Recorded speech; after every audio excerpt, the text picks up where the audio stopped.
우리가 때로는 누군가와 이야기꽃을 피우다가 자기 인생의 지난 어두웠던 시간들을 이야기할 때가 있기 마련입니다. 어떤 분들은 과거의 이야기를 하다가 감정이 북받치는 바람에 눈물이 나오는 것을 참지 못해서 대화가 중간에 잠시 끊기는 경우도 있습니다.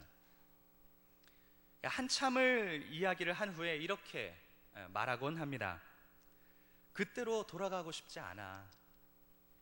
내 평생 다시는 그런 일이 일어나지 않았으면 좋겠어.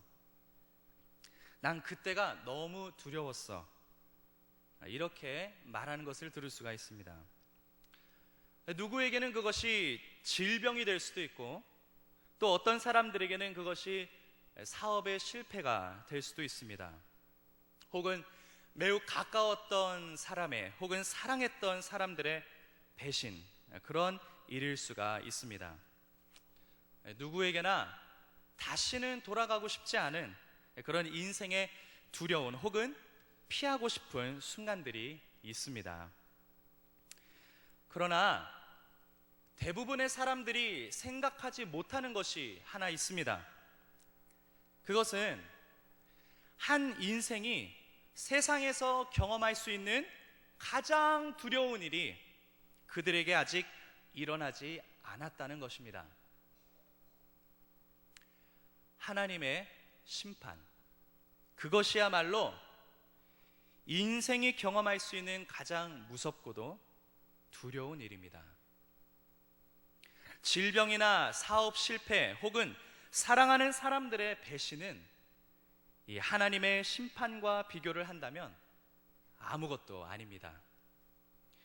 하늘 법정의 재판관이신 하나님께서 죄로 가득한 인생을 향해 판결문을 읽어 내려가는 것을 듣게 된다면, 아무리 강심장을 갖고 있는 사람이라 할지라도 그 자리에서 두 발로 감히 서 있지는 못할 것입니다.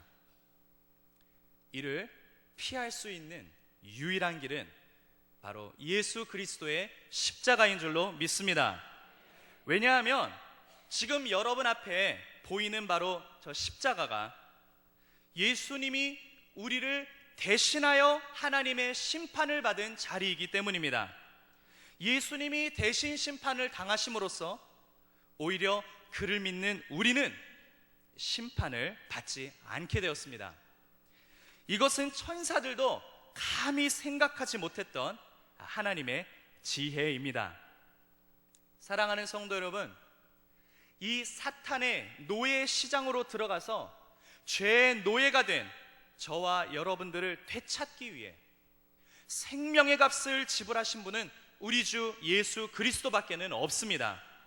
예수님은 십자가에서 흘리신 그 피값으로 저와 그리고 이곳에 계신 모든 우리 성도님들을 다 사셔서 하나님께로 드리셨음을 믿습니다. 요한계시록 5장 9절에는 이렇게 말씀하고 있습니다. 일찍이 죽임을 당하사 각 족속과 방언과 백성과 나라 가운데서 사람들을 피로 사서 하나님께 드리시고, 할렐루야, 예수님께서, 어린 양이신 예수님께서 피를 흘리심으로 말미암아 우리를 사셔서 하나님 아버지께 드리셨다고 말씀하고 있습니다. 우리 예수님께 우리 감사와 영광의 박수 한번 올려드릴까요? 할렐루야, 예수님께 감사합니다. 우리가 이것을 찬양하는 좋은 우리 복음 성가가 있는데요, 죽임당하신 어린 양이라는 찬양인데, 우리 함께 찬양을 하고 또 말씀을 더욱 이어나갔으면 좋겠습니다. 우리 죽임당하신 어린 양 함께 찬양합니다. 우리 가사를 한번 생각하시면서 이 자리에 함께 하시는 우리 예수님께 우리 마음을 다해 한번 찬양하겠습니다. 죽임 당하신 어린 양, 모든 족속과 방언 백성과 나라 가운데서 우리를 피로 사서 하나님께 드리셨네. 다시 한번. 죽임 당하신 어린 양, 모든 족속과 방언, 백성과 나라 가운데서 우리를 피로 사서 하나님께 드리셨네. 죽임 당하신 어린 양, 능력과 부와 지혜, 힘과 존귀와 영광 찬송 받으시기에 합당하신 어린 양. 우리 2절 찬양합니다. 죽임 당하신 어린 양, 우리들을 나라와 제사장 삼아 주셨으니 우리는 주와 함께 이 땅에서 다스리리. 아멘. 우리 다시 한번 고백해 봅시다. 죽임 당하신 어린 양, 우리들을 나라와 제사장 삼아 주셨으니 우리는 주와 함께 이 땅에서 다스리리. 아멘. 죽임 당하신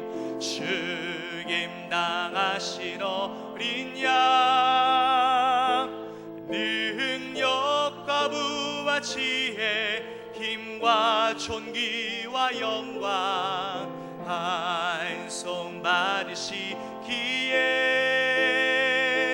합당하신 어린 양. 우리 후렴 한 번 더 찬양합니다.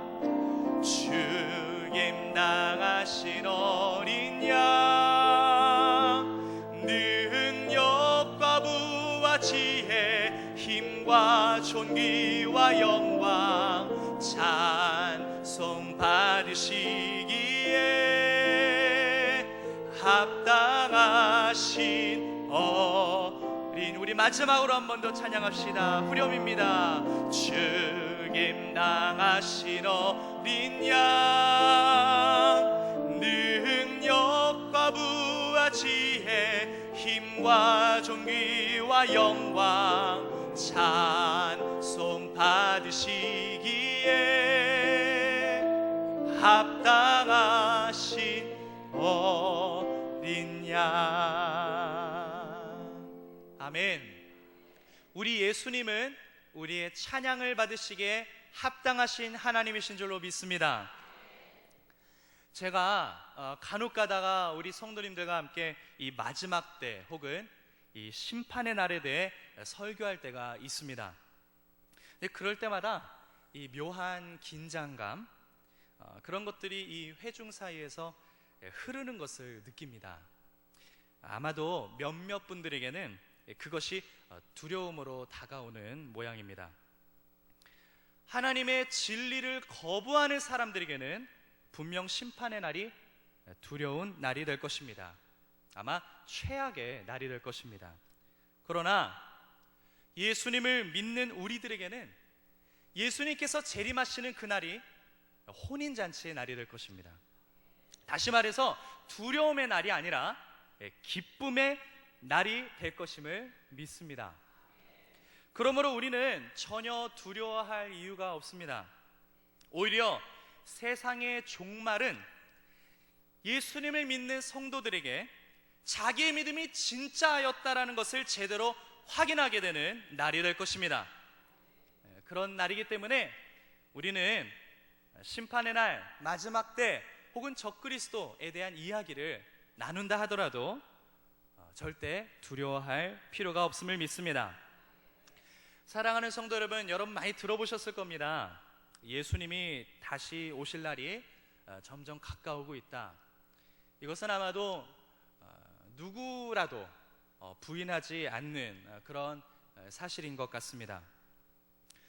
예수님이 다시 오실 날이 점점 가까우고 있다. 이것을 뒤집어서 표현을 한다면 사탄의 나라가 완전히 멸망하는 날도 역시 가까이 오고 있다는 것을 의미할 것입니다. 여러분 믿으십니까? 예수님은 2000년 전에 구원자로 오셨지만 이제 다시 오실 때에는 누구로 오십니까? 심판자로 오십니다. 우리가 사실 매 예배 때마다 그것을 고백하고 있는 것 아십니까? 하늘에 오르사 전능하신 하나님 우편에 앉아 계시다가 저리로서 산자와 죽은 자를 심판하러 오시리라. 예수님이 다시 오실 때에는 심판자로 오실 것입니다. 그렇기 때문에 예수 그리스도께서 다시 오시는 이 재림의 날이 가까이 올수록 이 사탄의 몸부림은 더 거세질 수밖에 없습니다. 사실 우리는 하나님의 나라와 그리고 사탄의 나라 사이에서 벌어지는 이 전쟁이 그 어느 때보다도 가장 치열한 그런 시대에 우리는 살고 있습니다.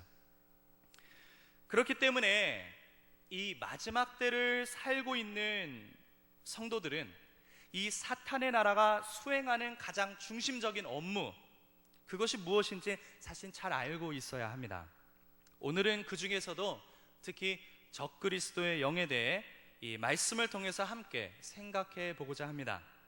그러기 위해서 우리는 가장 먼저 요한일서 2장 18절에서 23절의 말씀, 우리가 아까 예배를 시작할 때 함께 봉독했던 말씀인데요, 우리가 다시 한번 이 말씀을 읽어보기를 소원합니다. 요한일서 2장 18절에서 23절입니다. 다 같이 읽습니다. 아이들아, 지금은 마지막 때라. 적그리스도가 오리라는 말을 너희가 들은 것과 같이 지금도 많은 적그리스도가 일어났으니 그러므로 우리가 마지막 때인 줄 아노라. 그들이 우리에게서 나갔으나 우리에게 속하지 아니하였나니 만일 우리에게 속하였더라면 우리와 함께 거하였으려니와 그들이 나간 것은 다 우리에게 속하지 아니함을 나타내려 함이니라. 너희는 거룩하신 자에게서 기름 부음을 받고 모든 것을 아느니라. 내가 너희에게 쓰는 것은 너희가 진리를 알지 못하기 때문이 아니라 알기 때문이요 또 모든 거짓은 진리에서 나지 않기 때문이라. 거짓말하는 자가 누구냐? 예수께서 그리스도이심을 부인하는 자가 아니냐? 아버지와 아들을 부인하는 그가 적그리스도니 아들을 부인하는 자에게는 또한 아버지가 없으되 아들을 시인하는 자에게는 아버지도 있느니라. 아멘. 먼저 적그리스도의 의미, 그 말의 의미를 먼저 설명을 드리겠습니다. 이 적그리스도라는 단어의 원어인 이 헬라어로는 바로 안티크리스토스입니다. 이 단어는 안티 그리고 크리스토스, 요 두 개를 합쳐서 만든 단어입니다. 먼저 크리스토스에 대해서 한번 이야기해 볼까요? 이 크리스토스는 이 히브리어 마시아, 즉 메시아와 똑같은 의미를 갖고 있습니다. 그 의미가 정확히 일치합니다. 그래서 이 크리스토스라는 이 말은 메시아인 예수 그리스도를 뜻합니다. 그리고 이 크리스토스 앞에 있는 안티, 이 안티라는 말은 크게 두 가지 의미를 가집니다. 하나는 대적하다라는 의미를 갖고 있습니다. 즉 적그리스도, 안티크리스토스는 메시아를 대적한다, 이런 의미를 갖고 있습니다. 또한 두 번째, 안티의 두 번째 정의는 대신하다라는 뜻도 있습니다. 그래서 이 적그리스도 혹은 안티크리스토스는 예수 그리스도 메시아를 대신하다, 이런 뜻도 가지고 있습니다. 그렇기 때문에 이 적그리스도의 활동을 이 두 가지로 크게 우리가 요약을 해볼 수가 있습니다. 하나는 예수님을 대적하는 활동, 그리고 또 다른 하나는 예수님을 대신하는 활동입니다. 이러한 의미를 우리가 깊이 생각해 보면 이 적그리스도의 영이 현대 교회에서 지금 이 시대에서 얼마나 많이 활동하고 있는지 우리는 깨달을 수가 있습니다. 전통적인 복음주의 교회에서 사역하시는 목회자분들이 실제 경험담으로 하신 말씀입니다. 그분들이 이렇게 얘기하세요. 우리 교회에서는 부처에 대해 말해도, 소크라테스에 대해 말해도 아무도 언짢아 하는 사람이 없습니다. 그런데 예수님에 대해 이야기를 시작하면 다들 싫어하고 지겨워하고 언짢아 합니다. 여러분, 이 말이 절대 우스갯소리가 아닙니다. 이것은 적그리스도의 활동에 의한 결과라고 볼 수가 있습니다. 예수님, 그리고 예수 그리스도의 복음, 이 이야기를 마치 저급한 것으로, 초등적인 것으로, 수학으로 비교하자면은 덧셈 뺄셈 나눗셈 곱셈, 이 사칙 연산과도 같은 그러한 수준의 것으로 취급하는 것. 그래서 예수님과 그 복음에 대해서 더 이상 듣고 말하지 않으려는 그런 분위기, 이는 예수 그리스도를 대적하는 적그리스도의 영의 활동으로 말미암는 것이라는 것을 성도 여러분은 꼭 알고 계셔야 합니다. 그러나 예수님을 대적하는 것만이 이 사탄의 궁극적인 목표가 아닙니다. 사탄은 더 나아가서 예수님의 자리를 대신하려고 합니다. 그렇기 때문에 적그리스도의 영이 이 교회 안에서 활동하기 시작하면 교회는 예수님이 아닌 다른 것에 집중하기 시작합니다. 개인의 영적 생활, 신앙 생활도 마찬가지입니다. 적그리스도의 영은 각 성도의 신앙에서 예수님이 계셔야 할 그 자리에 다른 것이 대신하도록 만듭니다. 예수님께 맞춰졌던 그 초점을 다른 곳으로 돌리려고 한다는 것입니다. 요한일서 4장 2절 3절의 말씀을 한번 펴보실까요? 바로 옆에 있는데요, 요한일서 4장 2절 그리고 3절 말씀을 우리 함께 봉독해 보겠습니다. 이로써 너희가 하나님의 영을 알지니 곧 예수 그리스도께서 육체로 오신 것을 시인하는 영마다 하나님께 속한 것이요, 예수를 시인하지 아니하는 영마다 하나님께 속한 것이 아니니 이것이 곧 적그리스도의 영이니라. 오리라 한 말을 너희가 들었거니와 지금 벌써 세상에 있느니라. 우리가 방금 읽은 이 말씀하고요, 그리고 우리가 말씀을 시작했을 때 읽었던 요한일서 2장 18절 이하의 말씀, 그리고 적그리스도라는 단어를 사용하지는 않았지만 이 적그리스도를 뜻하는 이 성경 이 전체의 산재에 있는 본문들을 살펴보면 이 크게 세 가지 형태의 적그리스도가 있다고 생각을 해볼 수가 있습니다. 첫 번째는 이것입니다. 적그리스도가 복수로 사용되어 있습니다. 즉, 많은 적그리스도. 적그리스도가 복수로 사용되는 것은 이는 예수 그리스도의 사역을 반대하는 사람들, 곧 성도들의 모임에서 떠나버린 사람들, 이런 사람들을 가리킬 때 사용되었습니다. 근데 이걸 잘 이해하셔야 돼요. 단순히 교회를 떠난 사람들을 말하는 것이 아니고 이단자들을 얘기를 하는 것입니다. 그래서 여러분, 교회 떠났다고 해서 그 사람이 한 거에 넌 적그리스도다 이렇게 얘기하시면 큰일 납니다. 여러분, 잘 들으셔야 됩니다. 성도의 몸에 있다가 떠난 이유가 바로 이단 사설 때문에, 기독교의 기본적이고 근본적인 진리를 거부하고 떠난 사람들, 이런 사람들을 가리켜서 많은 적그리스도들이다 이렇게 복수로 사용되었습니다. 또한 인류의 역사 가운데 정말 적그리스도와 같은 활동을 한 어떤 인물들이 각 역사마다 있었습니다. 이러한 사람들을 가리켜서도 적그리스도다라고 복수로 표현을 하고 있는 것을 알 수가 있습니다. 두 번째는 하나의 적그리스도, 즉 이 적그리스도가 단수로 쓰인 그런 형태도 있습니다. 이것은 그리스도를 대항하는 모든 활동을 합체시킬 하나의 인격체를 이야기합니다. 일반적으로는 이 최후에 나타날 이 적그리스도를 이야기합니다. 저는 이 마지막 적그리스도, 이 최후의 적그리스도가 아직 세상에 드러나지는 않았다고 생각을 합니다. 그렇지만 적어도 그의 그림자만큼은 서서히 이 세상에 드리워지고 있다고는 생각을 합니다.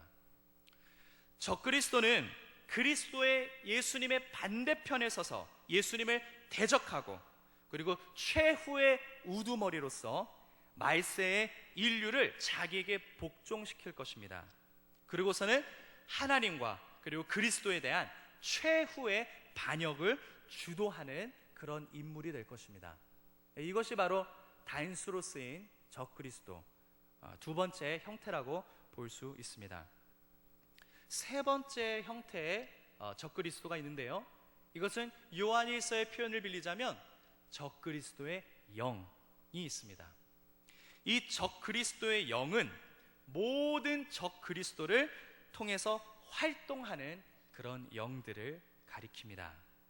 그래서 우리가 이 말씀 전반적인 것을 살펴볼 때 이렇게 세 가지로 이 적그리스도의 형태를 우리가 살펴볼 수가 있는 것입니다.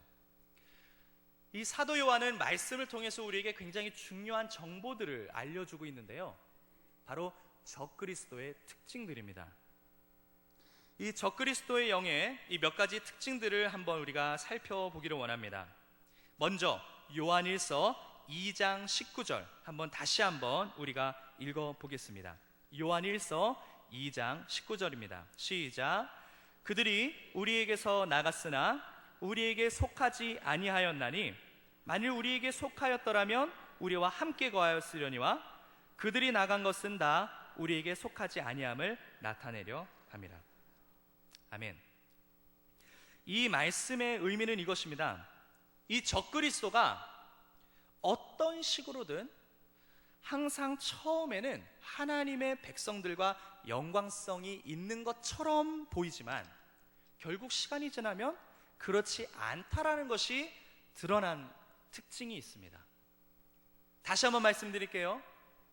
이 적그리스도의 특징은 항상 어떤 식으로든지 간에 처음에는 하나님의 백성들과 연관성이 있는 것 같아 보이지만 시간이 지나면 결국 그렇지 않다라는 것이 드러나는 그런 특징이 있습니다.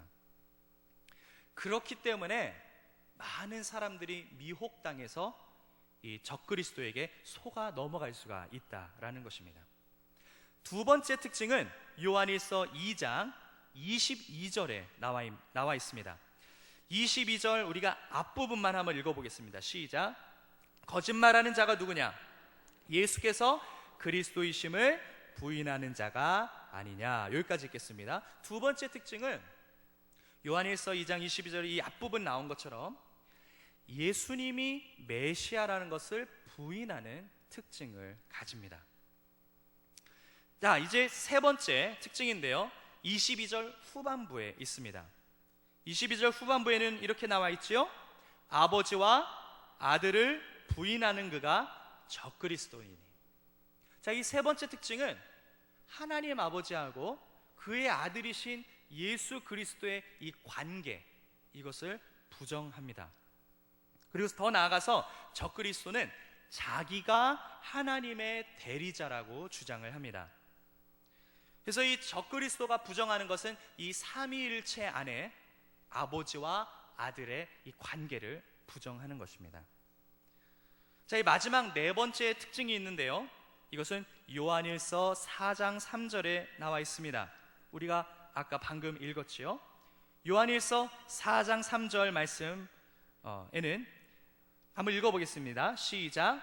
예수를 시인하지 아니하는 영마다 하나님께 속한 것이 아니니 이것이 곧 적그리스도의 영이니라. 여기까지입니다. 적그리스도의 이 네 번째 특징은 메시아가 이미 왔다는 것을 부정합니다.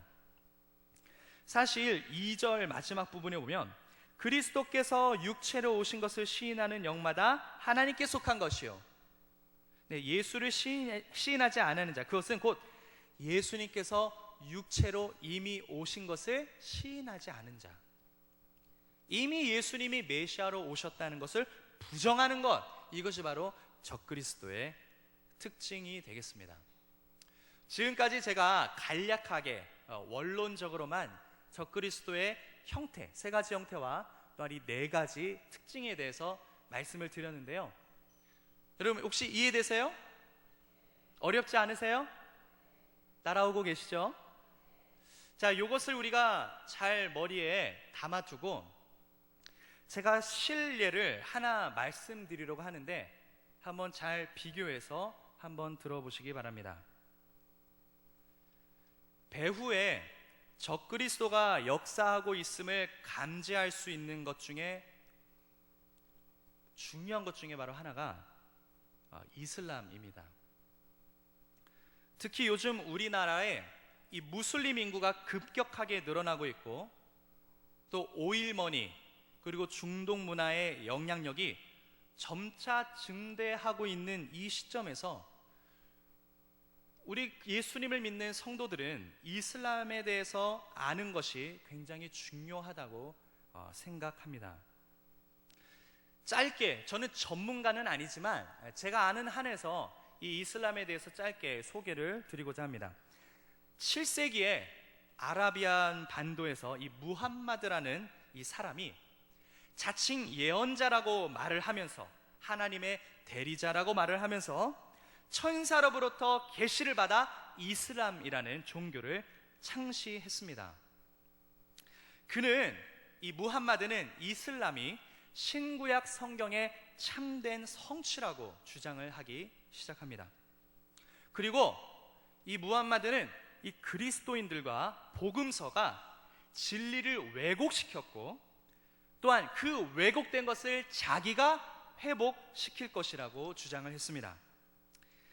그는 처음에 우상숭배를 배격을 했고 그리고 기독교의 주장들을 반대했기 때문에 처음에 뭐라고 생각을 했냐면 유대인들이 자기들을 따라올 것으로 그렇게 기대를 했습니다. 왜냐하면 유대인들도 우상숭배를 가장 큰 죄악으로 여기고 예수 그리스도를 따르는 무리들을 박해하고 그들의 사상들을 받아들이지 그들의 믿음을 인정하지 않았기 때문이죠. 그래서 이 무함마드는 자기가 주장하는 그 주장에 유대인들이 따라올 것이라고 처음에는 기대를 했습니다. 그런데 유대인들이 이 무함마드의 가르침을 거부하니까 오히려 이 유대인들을 이 무함마드는 박해하기 시작합니다. 그때부터 유대인과 그리스도인들에 대한 이 이슬람의 박해가 시작이 되었습니다. 여러분, 나치가 유대인 학살을 했다는 것은 이 세상 누구나 다 잘 알고 있는 사실입니다.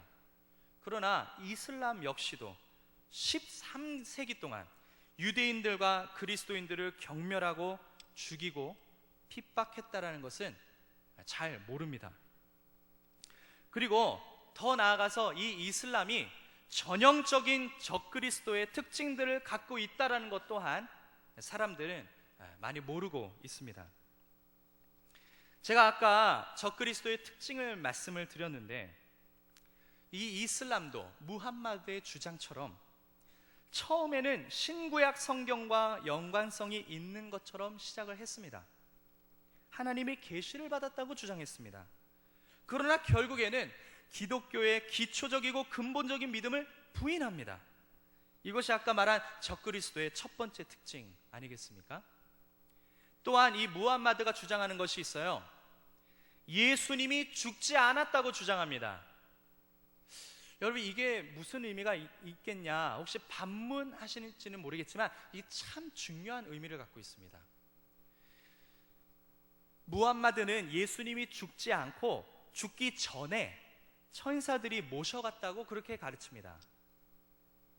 그럼 잘 생각해 보세요. 예수 그리스도의 죽음을 부인하면 대속의 개념이 있을 수가 없습니다.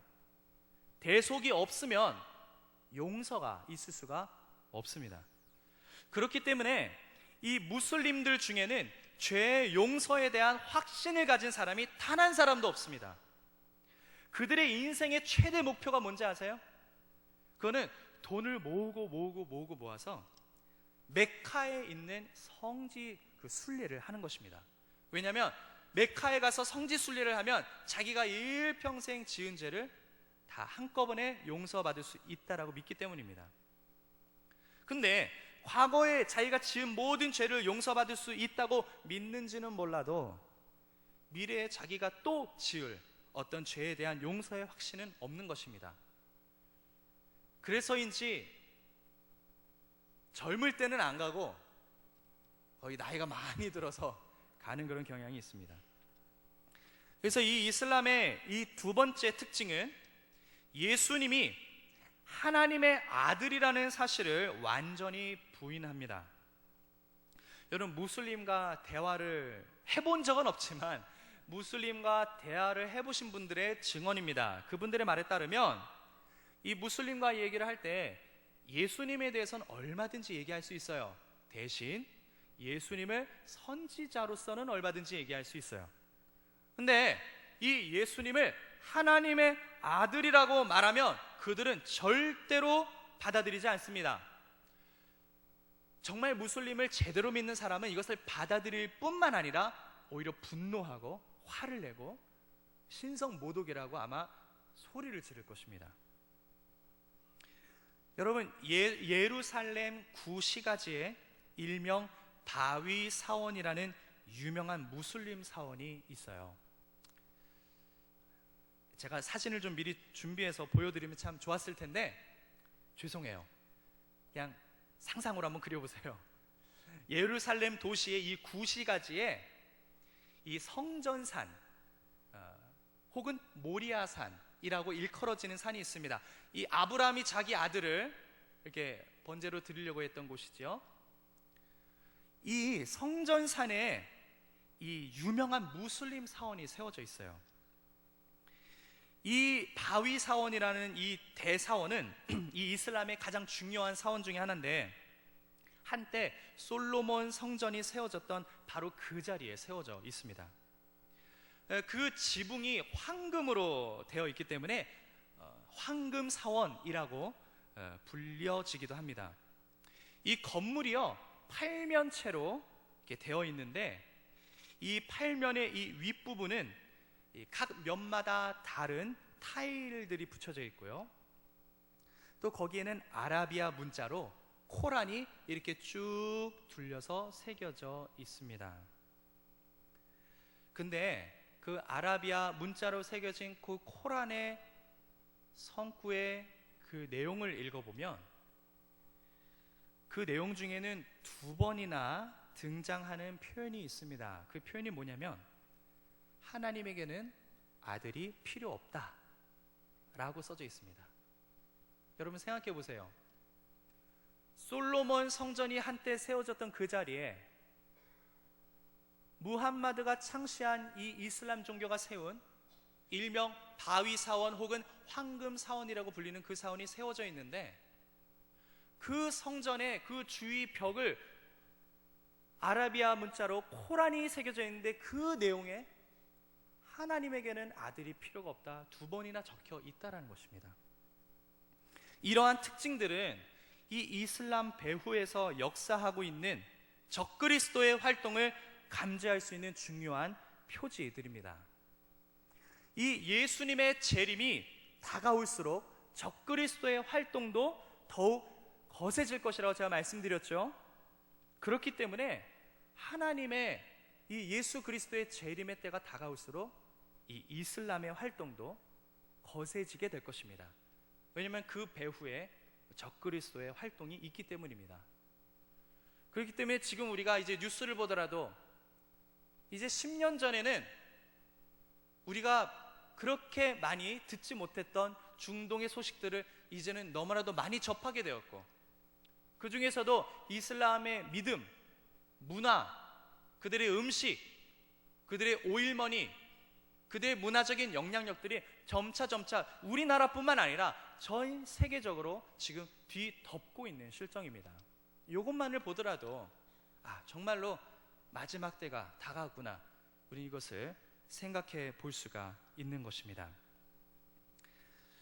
오늘은 우리가 간략하지만 이 적그리스도의 또한 개념, 그리고 이 적그리스도의 특징들, 그리고 그 대표적인 활동 가운데 이슬람에 대해서 제가 짧게 설명을 드렸습니다. 여러분, 오늘 우리가 나눈 이 모든 이야기들을 다 잊어버린다 하더라도 우리는 꼭 한 가지 기억해야 할 것이 있습니다. 사랑하는 성도 여러분, 예수 그리스도 중심의 신앙을 놓쳐서는 안 됩니다. 예수님께서도 종말의 때가 다가올 때 첫 번째 조심해야 할 것이 있다고 말씀하셨는데, 그것이 뭔지 아십니까? 바로 미혹입니다. 혹시 여러분 중에 나는 절대로 미혹당하지 않을 거야 라고 생각하시는 분 혹시 있으십니까? 없었으면 좋겠습니다. 왜냐하면 나는 절대 미혹당하지 않아 라고 말씀하시는 분은 이미 미혹당하신 겁니다. 절대로 자만해서는 안 됩니다. 교만은 패몽의 선본이라고 말씀하셨습니다. 그래서 예수님께서도 너희들은 마지막 때에 미혹을 조심하라고 사도들에게 말씀하셨습니다. 여러분, 사도들에게 예수님이 그렇게 당부의 말씀을 주셨다면 하물며 우리는 어떻겠습니까? 그렇기 때문에 우리는 이 마지막 때 나는 절대로 미혹당하지 않아 이렇게 자만하면서 생각하는 것이 아니라 미혹당할 수도 있으니 예수님을 꼭 붙들고 조심해야겠다, 이것이 바로 성경적인 믿음인 줄로 믿습니다. 여러분, 원수 마귀는 여러분들에게 교회를 떠나도록 할 수는 없어도 여러분의 마음과 영혼과 삶의 중심에서 예수님 대신 다른 것이 중심이 될 수 있도록 할 수는 있어요. 그렇기 때문에 우리는 늘 성령 충만해야 합니다.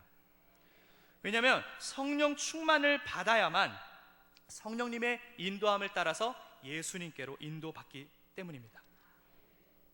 여러분, 잠깐 우리 요한복음을 한번 찾아보겠습니다. 요한복음 16장입니다. 요한복음 16장 13절에서 14절까지의 말씀을 한번 찾아보겠습니다.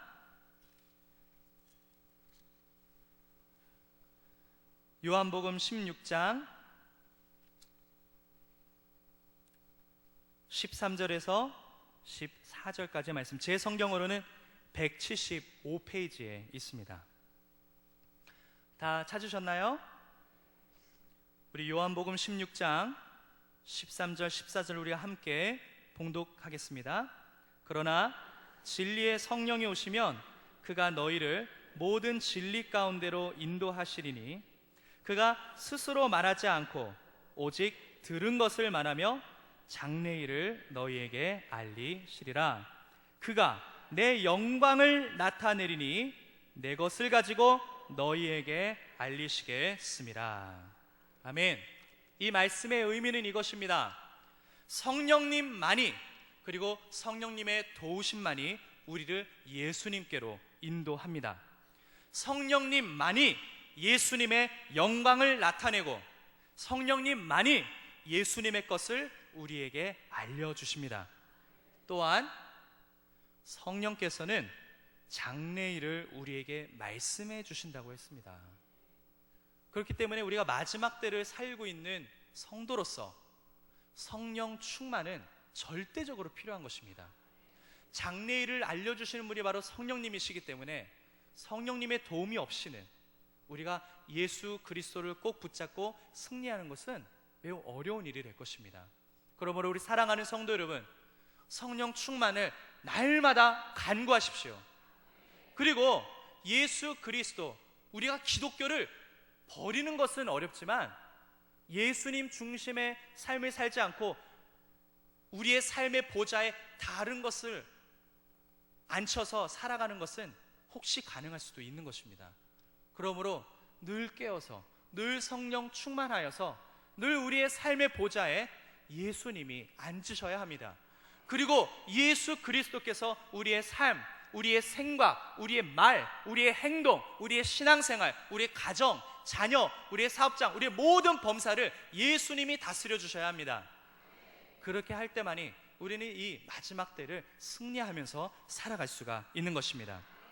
그럼 우리 사랑하는 성도 여러분, 성령 충만하여서 늘 예수님을 뜨겁게 사랑하시고 예수 그리스도를 삶의 중심으로 삼아 끝까지 승리하시는 여러분 되시기를 예수 그리스도의 이름으로 축원합니다.